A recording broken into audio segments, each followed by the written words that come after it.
20,000 মানুষ হত্যা করা হয়েছে, 1700 মানুষকে গুম করে হত্যা করা হয়েছে, ঠিক না? এই আজকে সেই জন্য আমরা দেশে আমাদের একমাত্র লক্ষ্য, একমাত্র কথা, আমরা গণতন্ত্র ফেরত চাই, আমরা নির্বাচিত পার্লামেন্ট চাই এবং আমরা নিরপেক্ষ নির্বাচনের মধ্য দিয়ে সেটা চাই। খুব পরিষ্কার করে বলে দিতে চাই এই সরকারকে, এই অন্তর্বর্তী সরকারকে, যে আপনি শতভাগ নিরপেক্ষ থাকবেন। আপনার উপদেষ্টা মন্ডলীর সদস্যদের মধ্যে কেউ কেউ কোন কোন দলের জন্য পক্ষপাতিত্ব করছেন বলে বিভিন্ন জায়গায় অভিযোগ আসছে। আমরা এটা শুনতে চাই না, বাংলাদেশের মানুষ এটা শুনতে চায় না। বাংলাদেশের মানুষ সম্পূর্ণ নিরপেক্ষতা চায় এবং নিরপেক্ষ নির্বাচন চায়। বন্ধুগণ, সময় কম, আমি বেশি বক্তৃতা করতে চাই না। আমি শুধু আপনাদের সামনে একটা কথা বলতে চাই, বিএনপি একটা পরীক্ষিত রাজনৈতিক দল, তাই না?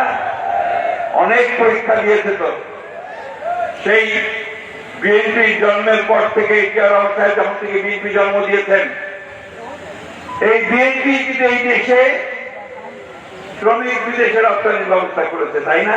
যারা রহস্য করেছেন না, এই যে কলকারখানাগুলো আমাদের মেয়েরা যে বোনেরা যে চাকরি করছে, গার্মেন্টস ফ্যাক্টরি, এটা কার হাত দিয়ে শুরু?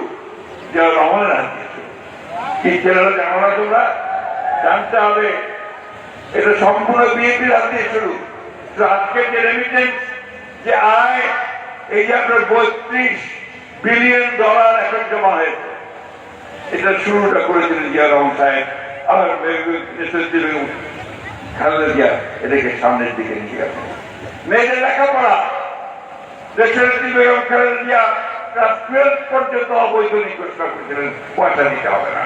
আজকে আমাদের মেয়েরা কলেজে যায়, নিশ্চয়ই সত্যি গেছেন আপনারা, তারা অত্যন্ত স্বাবলম্বী হয়ে উঠছে, পরীক্ষায় ভালো করছে, রেজাল্ট ভালো করছে। এখানে যারা ভালো রেজাল্ট করেছে তার মধ্যে অনেক মেয়ে আছে, তাই না? এই অবদানটা সম্পূর্ণ দেশের বেগম খালেদা জিয়া। তাই আপনারা কেউ ওই মিথ্যা প্রচারণায় বিভ্রান্ত হবেন না। চতুর্দিক থেকে চেষ্টা হচ্ছে যে বিএনপিকে কারেক্ট করার জন্য, ঘায়ল করার জন্য, তাই না? আজকে আমি খুব অনুপ্রাণিত হয়েছি, অত্যন্ত আনন্দিত হয়েছি। আমাদের এখানে আজকে সব মুরব্বীরা আছেন একদিকে, আরেকদিকে তরুণরা আছে, আরেকদিকে আমাদের মা বোনেরা আছে। সবাই আজকে একজন যে আমরা ধানের শীষে ভোট দেবো, আমরা বেগম খালেদাকে ভোট দেবো, আমরা তারেক রহমানকে ভোট দেবো, আরেকে আমাদের রিয়াজুলকে ভোট দেবো, তাই না? এই ভোট দেবো কিসে? আমরা কিসে ভোট দেবো? ভোট দেবো কিসে? এইটা প্রচার করুন সর্বক্ষণে। আর বিলম্ব নয়, আর কারোর জন্য অপেক্ষা নয়। এখন নির্বাচনের রাস্তায় উঠে গেছে গাড়ি, এই গাড়িতে চালিয়ে শেষ পর্যন্ত নিয়ে যেতে হবে। রিয়াজকে এখানে জনপ্রতিনিধি হিসাবে আমরা দেখতে চাই। বন্ধুগণ, বক্তব্য আর দীর্ঘায়িত করব না, একটা কথা সবসময় মনে রাখবেন, যাকে আমাদের যারা উপর স্কিলগুলো চালিয়েছে, যারা আমাদের অত্যাচার করেছে, নির্যাতন করেছে, তারা পালিয়ে ভারতে গিয়ে আশ্রয় নিয়েছে, তাই না? কোথায় আশ্রয় নিয়েছে? ভারত সবসময় চেষ্টা করেছে বাংলাদেশের মানুষকে কি করে বিপদে ধরবে,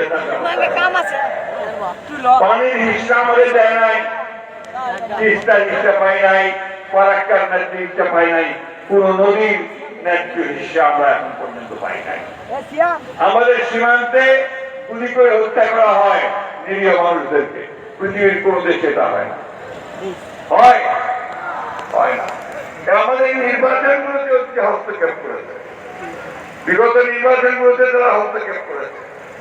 তাই আমাদের খুব পরিষ্কার কথা, বন্ধুত্ব আমরা চাই, কি সেই বন্ধুত্ব হতে হবে সমান মর্যাদা নিয়ে এবং আমাদের আভ্যন্তরীণ বিষয়কে হস্তক্ষেপ না করে। বন্ধুগণ, আমি আপনাদের কাছে একটাই অনুরোধ জানাতে চাই যে আপনারা এখন সময় নষ্ট করবেন না।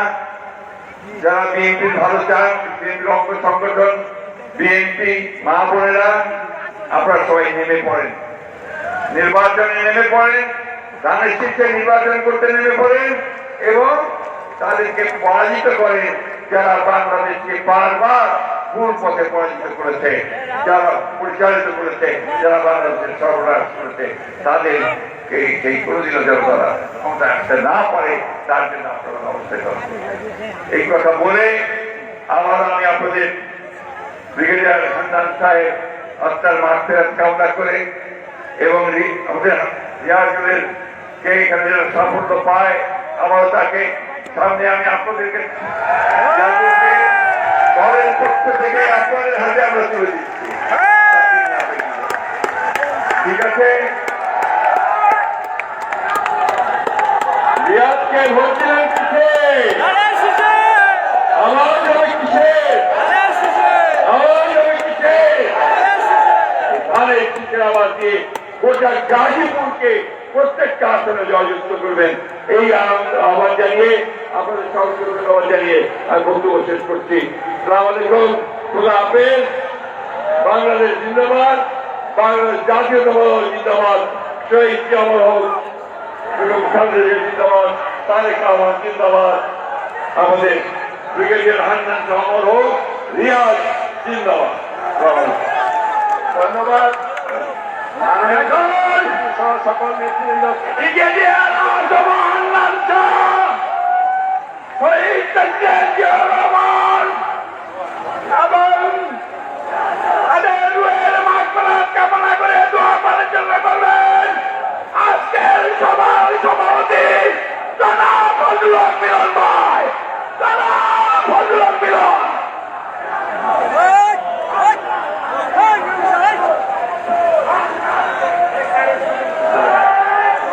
আলহামদুলিল্লাহ, একবার সূরা ফাতিহা পড়েন সকলে, একবার সূরা ফাতিহা।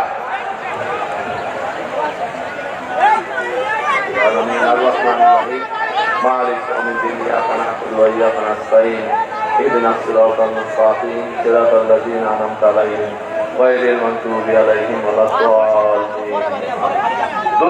اللهم صل على محمد